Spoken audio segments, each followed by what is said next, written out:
আসসালামু আলাইকুম। আমরা টিচাররা, আমি বাংলাদেশের টিচার ছিলাম। এখানেও টিচিংয়ের রাস্তায় আছি বা চেষ্টা করছি।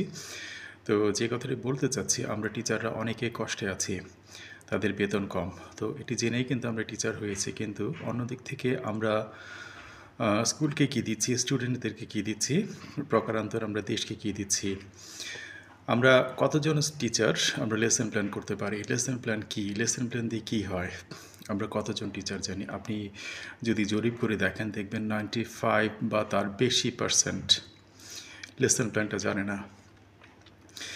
তারপর টিচিং লার্নিং টেকনিক কী? স্টুডেন্ট সেন্টার্ড টিচিং কী? কেন স্টুডেন্ট সেন্টার টিচিং করতে হবে? এর টেকনিকগুলি কী কী?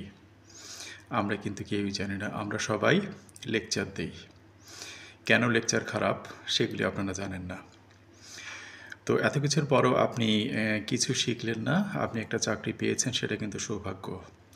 আপনি আজকে ইংল্যান্ড বা উন্নত বিশ্বে যদি চাকরি করতে আসেন, আপনার এই সব কিছু জানতে হবে।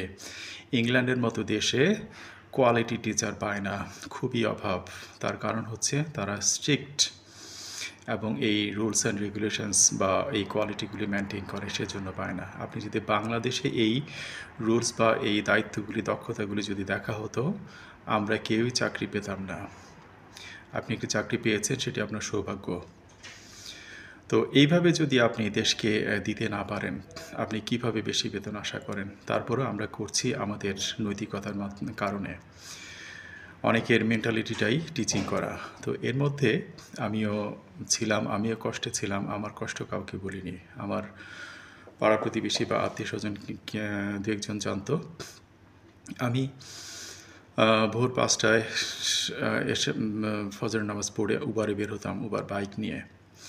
এরপরে স্কুল, তারপর আবার রাত ৯টায় আবার এশার নামাজ শেষ করে আবার আমি বের হতাম। তো এভাবে জীবন চলতো আলহামদুলিল্লাহ। তো কেউ জানতও না এই শিডিউল আমার। তো আপনারা আজকে কষ্টে আছেন, অভিনয় করেন, এই সেই, ঠিক আছে, সবই করেন, সবই আছে, ঠিক আছে। কিন্তু আপনি দেশকে কী দিচ্ছেন?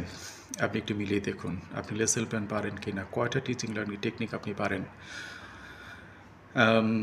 একজন টিচারকে প্রতিনিয়ত পড়তে হয়। টিচারের যে 10টি ইন্টারন্যাশনাল ক্যারেক্টার আছে, সেই ক্যারেক্টারের কয়টি আপনি জানেন? যে ক্যারেক্টারগুলি টিচারের মধ্যে থাকতে হয়, কয়টি আপনি জানেন, কয়টি আপনার মধ্যে আছে? আদৌ আপনি জানেন কি না?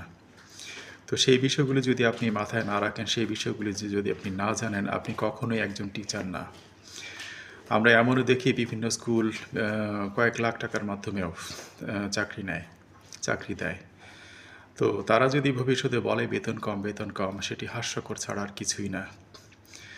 তো স্টিফেন ক্রাশেনের ইনপুট হাইপোথিসিস I+1 বা প্রতিদিন আপনার সাথে ধীরে ধীরে কিছু কিছু যোগ করুন।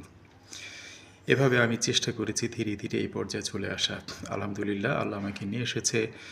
টপ লেভেলেও ছিলাম। আমি যখন ছিলাম, আমার অধীনস্থদেরকে আমি প্রতিনিয়ত ট্রেনিং দিয়েছি এবং ট্রেনিং দেওয়ার সময় তারা আমার প্রতি বিরক্ত হতো।